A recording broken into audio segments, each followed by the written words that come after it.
Hello दोस्तों, आपका स्वागत है डीके अमेजिंग नॉलेज पर। आज का टॉपिक है नागेश्वर ज्योतिर्लिंग मंदिर के बारे में रोचक तथ्य और कुछ अनोखी जानकारियाँ। अगर यह जानकारी आपको पसंद आए तो हमारे चैनल को सब्सक्राइब करें और वीडियो को लाइक करें। तो शुरू करते हैं। नागेश्वर महादेव भगवान शिव के 12 ज्योतिर्लिंगों में से एक है। यह एक पवित्र तीर्थ है। नागेश्वर महादेव ज्योतिर्लिंग कहाँ है? यह एक विवादग्रस्त प्रश्न है। असली नागेश्वर महादेव कहाँ है? कुछ लोगों का मानना है कि असली नागेश्वर ज्योतिर्लिंग हैदराबाद राज्य में है। कुछ लोगों का मानना है कि असली ज्योतिर्लिंग उत्तराखंड में है। परंतु शिव पुराण को देखने से पता चलता है कि वो ज्योतिर्लिंग गोमती द्वारका से बेट द्वारका को जाते समय कोई 12-13 मील पूर्वोत्तर की ओर रास्ते में है। यह ज्योतिर्लिंग गुजरात के द्वारका से 15 किलोमीटर दूर एकांत में है। शिव महापुराण के अनुसार इसी को असली नागेश्वर ज्योतिर्लिंग माना गया। ज्यादातर लोगों का मानना भी यही है, इसीलिए ज्यादातर श्रद्धालु यहाँ आते हैं। नागेश्वर महादेव ज्योतिर्लिंग का महत्व क्या है? इस ज्योतिर्लिंग का नाम नागेश है, जिसे नागेश्वर के नाम से जाना जाता है। हिंदू धर्म में नागेश्वर का अर्थ होता है नागों के ईश्वर। इसके दर्शन का बड़ा महात्म्य माना जाता है। कहा गया है कि जो आदर पूर्वक इसकी उत्पत्ति और महात्म्य को सुनेगा, वो समस्त पापों से मुक्त होकर समस्त ऐच्छिक सुखों को भोगता हुआ अंत में परम पदों को प्राप्त करेगा। ऐसा शिव पुराण में लिखा है। नागेश्वर ज्योतिर्लिंग के महत्व को जानने के बाद अब हम इस पवित्र ज्योतिर्लिंग के प्रकट होने के पीछे प्रचलित कथा के बारे में जानेंगे। जिस प्रकार नागेश्वर ज्योतिर्लिंग के स्थान को लेकर लोगों के कई मत है, इसी तरह इस ज्योतिर्लिंग को लेकर अलग अलग स्थान की अलग अलग कथाएं हैं। गुजरात के द्वारका के समीप स्थित इस ज्योतिर्लिंग की कथा के अनुसार सुप्रिय नामक एक वैश्य था, जो बड़ा ही धर्मात्मा, सदाचारी तथा भगवान शिव जी का अनन्य परम भक्त था। एक बार वो नौक पर सवार होकर कहीं जा रहा था। अकस्मात दारुक नाम के एक राक्षस ने आकर उस नौक पर आक्रमण किया और उसमें बैठे हुए सभी यात्रियों को बंदी बनाकर अपने साथ अपनी पुरी ले गया। वहां जाकर उसने सुप्रिय सहित सभी यात्रियों को कारावास में डाल दिया। परंतु सुप्रिय की शिवार्चना कारावास में भी बंद नहीं हुई। वो तन्मय होकर भगवान शिव जी की आराधना करता रहा। साथ ही वो अन्य कैदियों को भी शिव भक्ति के लिए जागृत करता था। संयोगवश इसकी खबर राक्षस दारुक तक पहुंच गई। वो कारागार में आधम का। सुप्रिय उस समय ध्यान अवस्था में लीन था। उसे देखकर दारुक क्रोध से आग बबूला हो गया और बोला, रे वैश्य, ये आंखें मूंद कर तू कैसा षड्यंत्र रच रहा है? ऐसा कहकर उसने ध्यान मग्न सुप्रिय को ठोकर मारी, परंतु उससे भी सुप्रिय का ध्यान भंग न हुआ। तब क्रोधित राक्षस दारुक ने अपने सेवकों को आदेश दिया कि सुप्रिय की हत्या कर दे।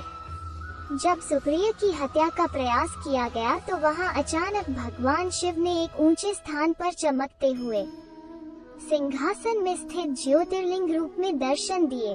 उन्होंने सुप्रिय को अपना पाशुपास्त्र भी दिया।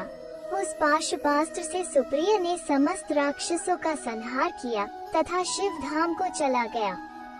भगवान शिव के आदेशानुसार इस ज्योतिर्लिंग का नाम नागेश्वर पड़ा। यह मंदिर द्वारका से लगभग 15 किलोमीटर की दूरी पर स्थित है। यह मंदिर एकांत में बना हुआ है। यहाँ इस मंदिर के पास के चारों ओर न कोई गांव है, न कोई बसीकत है।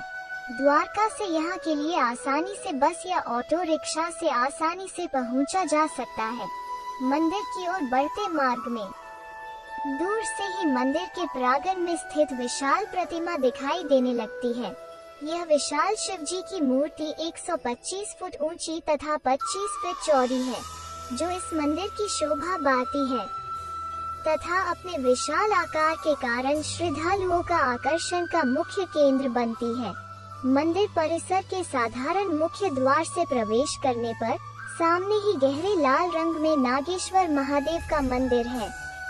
मंदिर के सभा मंडप के नीचे गर्भगृह में नागेश्वर शिवलिंग है, जो चांदी की तरह चमकता हुआ है, जिसके ऊपर चांदी की सांप की आकृति बनी हुई है। इसका आकार मध्यम बड़े वर्ग का है। मंदिर से 3 दूर गोपी तालाब है।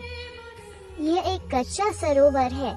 इस सरोवर में पीले रंग की मिट्टी है, जिसे गोपी चंद कहते हैं। यहाँ पास में धर्मशाला नागेश्वर मंदिर पर आने वाले श्रद्धालु के ठहरने हेतु यहाँ व्यवस्था रहती है। यहीं पर श्री गोपीनाथ जी का मंदिर तथा श्री वल्लभाचार्य जी की बैठक तथा श्री राधा कृष्ण का मंदिर भी है। नागेश्वर ज्योतिर्लिंग के दर्शन करने के लिए यहाँ के नियम के अनुसार धोती बांधकर दर्शन के लिए जाया जाता है। नागेश्वर ज्योतिर्लिंग दर्शन के लिए धोतिया मंदिर समिति की तरफ से यहाँ मिलती है। नागेश्वर ज्योतिर्लिंग का अभिषेक गंगा जल से किया जाता है। गंगा जल यहाँ मंदिर समिति की ओर से निःशुल्क दिया जाता है। इस मंदिर का जीर्णोद्धार सुपर कैसेट के मालिक व गीतकार गुलशन कुमार ने 1996 शुरू कराया था। निर्माणाधीन अवधि में ही श्री गुलशन कुमार जी की हत्या हो गई। गुलशन कुमार की हत्या के बाद इस मंदिर के जीर्णोद्धार का कार्य उनके परिवार वालों ने पूर्ण कराया। मंदिर के जीर्णोद्धार का खर्च गुलशन कुमार चैरिटेबल ट्रस्ट ने ग्रहण किया। मंदिर के जीर्णोद्धार में 1.25 करोड़ रुपए का खर्च आया था। यह मंदिर सुबह 5 बजे आरती के साथ खुलता है तथा रात्रि 9 बजे बंद हो जाता है। जो यात्री रुद्र अभिषेक करते हैं, उन्हीं यात्रियों को गर्भगृह में जाने की अनुमति होती है। रुद्र अभिषेक के लिए यहाँ शुल्क देकर मंदिर समिति से पर्ची कटानी पड़ती है। द्वारका यात्रा पर जाने वाले अधिकांश यात्री नागेश्वर ज्योतिर्लिंग दर्शन करने अवश्य जाते हैं। बहुत से यात्री द्वारका धर्मशाला या होटल में ही अपना सामान छोड़ देते हैं, फिर दर्शन करके लौट आते हैं। वैसे नागेश्वर महादेव में भी कई धर्मशालाएं हैं, परंतु अधिकतर यात्री द्वारका में ही ठहरते हैं। गुजरात के राजकोट से पश्चिम रेलवे की तार भ्रगामा ओखा लाइन द्वारा द्वारका जाया जा सकता है। फिर बस या ऑटो द्वारा द्वारका से नागेश्वर पहुंचा जा सकता है। ऐसी और जानकारी के लिए हमारे चैनल पर बने रहें और वीडियो को पूरा देखने के लिए धन्यवाद।